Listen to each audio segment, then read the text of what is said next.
Mari Tuhan bekerja, urapi hamba-Mu, kami semua di tempat ini, di dalam nama Tuhan Yesus yang siap mendengar kebenaran firman Tuhan bersama-sama dengan saya katakan, amin. Shalom. Kurang keras, shalom. Hey, kita merayakan Tuhan Yesus bangkit. Mana semangatnya? Shalom.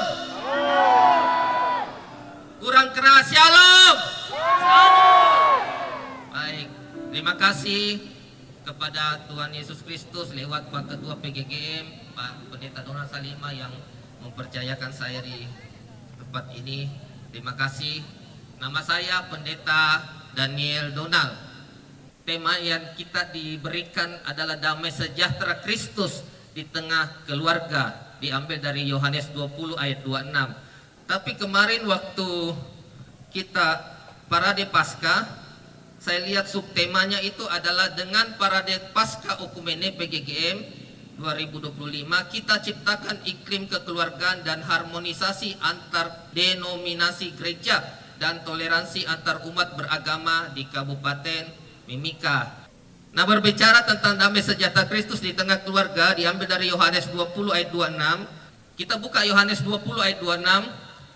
8 hari kemudian murid-murid Yesus berada kembali dalam rumah itu. Thomas bersama-sama dengan mereka sementara pintu-pintu terkunci. Datang Yesus dan ia berdiri di tengah-tengah mereka dan berkata, damai sejahtera bagi kamu. Ya, sebagian kita sudah tahu tentang ini perikopnya itu. Yesus menampakkan diri kepada Thomas. Sebelumnya itu Yesus menampakkan diri kepada murid-muridnya. Yohanes 20 ayat 19 itu, ketika hari sudah malam pada hari pertama minggu itu berkumpullah murid-murid Yesus di suatu tempat dengan pintu-pintu yang terkunci karena mereka takut kepada orang Yahudi. Pada waktu itu datanglah Yesus berdiri di tengah-tengah mereka dan berkata, damai sejahtera bagi kamu. Nah, ini pada saat penampakan Yesus setelah bangkit belum ada Thomas. Kita temanya ini Yohanes 20 26 ini sudah ada Thomas. Nah, temanya adalah damai sejahtera Kristus di tengah keluarga. Yesus menampakkan diri kepada murid-murid, kepada keluarga, bisa dikatakan murid-murid. Kita semua di sini murid-murid, betul? Ya, keluarga besar dari PGGM, Persekutuan Gereja-Gereja Mimika, 43 atau 48 denominasi ya. Itu keluarga besar. Tapi ada juga keluarga kecil, ya. Kita masing-masing punya keluarga kecil. Itu harus ada damai sejahtera di tengah keluarga. Nah, hari-hari ini ada banyak yang mencuri damai sejahtera Tuhan. Sebab Yesus berkata, damai sejahteraku kutinggalkan kepadamu. Damai sejahteraku tidak sama seperti damai sejahtera yang diberikan dunia. Hari-hari ini ada banyak yang mencuri damai sejahtera dari anak-anak Tuhan. Apa itu? Uang, pacar, dunia digital. Saya lihat sebagian di sini muda-mudi, ya, anak muda. Satu hari mungkin bisa medsos 4-5 jam. Itu sesuatu yang mencuri damai sejahtera Tuhan, ya, yang ada di tengah keluarga. Jangankan jemaat, umat, hamba Tuhan pun, pendeta pun, kalau tidak ada kedamaian di tengah keluarga, saya juga pernah mengalami, ya, saya yakin di sini senior-senior saya juga pernah mengalami, ya, suami dengan istri, dengan anak-anak, kalau tidak ada damai sejahtera, suami pukul istri, istri memberontak kepada suami, anak kabur, itu tidak ada damai sejahtera. Keluarga kuat, maka gereja kuat. Gereja kuat, maka bangsa kuat. Ini statement yang sering kita dengarkan. Apalagi akhir-akhir ini saya mengikuti perkembangan. Saya juga seorang pengusaha. Saya tadi dibilang Radio Raja Wali. Radio Raja Wali itu sebenarnya bukan bentuk usaha, ya, karena tidak ada profit. Ya, kami mendirikan radio itu karena kami mencintai Papua. Halo, sini mana orang Papua angkat tangan? Lagi yang angkat tangan. Dengar baik, di sini orang China. Kalau orang Cina mencintai Papua, orang Papua harus lebih mencintai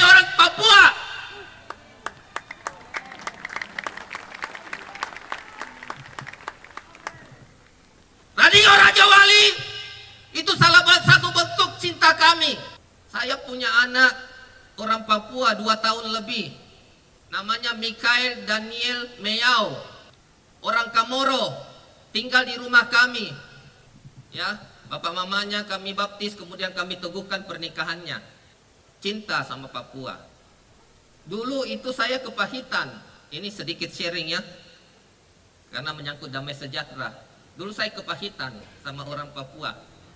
Dulu saya buka toko di Palak, saya buka toko di Palak, saya mau kabur dari Papua. Tapi Tuhan mengubah hati saya. Saya punya 500 anak rumah singgah, 250 anak Papua. Saya punya TK, 8 anak Papua kan subsidi. Baru tahun pertama, makanya masih baru 8. Belasan sebenarnya, tapi yang kami subsidi 8. Kita yang duduk, yang berdiri di tanah ini harus memberikan sesuatu untuk tanah ini. Jangan seperti eskavator terus mengambil, betul? 2000 tahun yang lalu pada saat Yesus haus di atas kayu salib, diberikan anggur asam. Sekarang kita harus memberikan dia anggur manis. Anggur manis itu seperti apa? Hati kita. Hei, dengar baik yang di belakang, yang masih santai-santai, perhatikan baik firman Tuhan. Berikan anggur manis penyembahanmu kepada Tuhan. Saat engkau tadi jalan obor itu bukan hura-hura, tapi engkau sambil nyembah Tuhan. Menyembahmu Yesus Tuhan dan Rajaku, memujimu Yesus kekasih jiwaku. 2000 tahun yang lalu Yesus sudah tebus kita. Dengar baik, ini bukan panggung, ini mesbah. Ini mesbah. Saya mengartikan ini sebagai mesbah karena apa? 2000 tahun yang lalu Bapak itu mempersembahkan anaknya. Sebelum Yesus itu, kita tahu semua kisahnya, sebagian kita tahu kisahnya mungkin. Dulu kalau ada persembahan, korban bakaran, korban sembelihan. Tapi setelah Yesus datang, satu kali untuk selama-lamanya. Itu mesbah, itu korban. Kalau ada mesbah tidak ada pertengkaran. Tapi kalau ada panggung, ada pertengkaran. Hamba-hamba Tuhan bertengkar satu sama lain karena panggung. Damai sejahtera itu penting. Damai sejahtera di tengah keluarga itu penting. Kalau kita di rumah tidak ada damai sejahtera, kita kabur. Kalau istri tidak melayani dengan baik, suami kabur.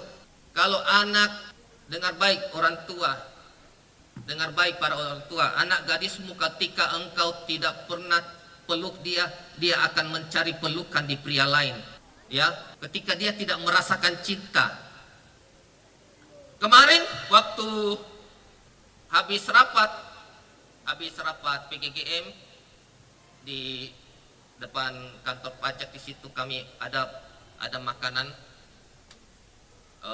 lalapan. Saya buka, harum sekali ayamnya. Saya lapar, pengen sekali makan, tapi saya ada kerjaan. Saya pulang ke kantor. Terus saya lihat anak saya juga lapar. Saya kasih dia sedikit, sebagian kecil. Dia masih nambah lagi, saya kasih lagi sedikit. Dia masih nambah lagi, saya kasih lagi sedikit. Dalam hati saya juga lapar. Tapi saya senang lihat dia makan dengan lelapnya. Paham? Saya pikir orang tua juga akan senang melihat anaknya makan. Senang. Angkat tangan di sini yang sepakat dengan saya, angkat tangan. Senang, setuju betul? Anaknya. Akhirnya saya cuma makan sedikit, dia makan lebih banyak. Itulah hubungan Bapa dengan anak. Ketika Bapa melihat Yesus putranya menderita, dia apa yang dia lakukan? Air mata keluar. Dengar baik, Anda dan saya dikasihi Tuhan. Persembahkan hidupmu sebagai persembahan yang hidup, yang kudus, yang berkenan. Kemarin pernah kami datangkan seorang hamba Tuhan dari Biak, kemudian posting di TikTok dengan di YouTube. Kesaksian dia tidak pernah mengalami kasih Bapa. Itu sampai 400.000 lebih yang nonton, yang komen banyak sekali. Memang banyak di dunia ini, banyak yang tidak mengalami kasih Bapa. Saya pernah baca survei di Kompas, 90% orang yang tidak mengalami kasih Bapa itu larinya di lapas. Kemarin kami ke pelayanan ke Jayapura, saya ada ada urusan tersendiri, ibu-ibu yang pergi melayani di lapas Kerom, lapas perempuan. Setelah mereka pulang dari lapas perempuan, mereka tunjukin foto seorang ibu yang melahirkan, yang sudah punya anak 2 tahun lebih di lapas. Tuhan tolong! Anda bisa bayangkan seorang wanita ibu melahirkan dalam lapas dengan kondisi yang sangat terbatas, air mata keluar. Itu karena kurang damai sejahtera di tengah keluarga. Kalau Anda tahu, saya punya nomor WA, itu nomor WA profil itu selalu itu, hampir selalu itu gambarnya saya dengan istri saya. Saya selalu punya hubungan yang harmonis. Satu hari saya harus cium dia 10 kali. Amin. Harus. Ya. Kalau suami mengasihi istri, istri semakin tunduk kepada suami. Istri tunduk kepada suami, suami semakin mengasihi istri.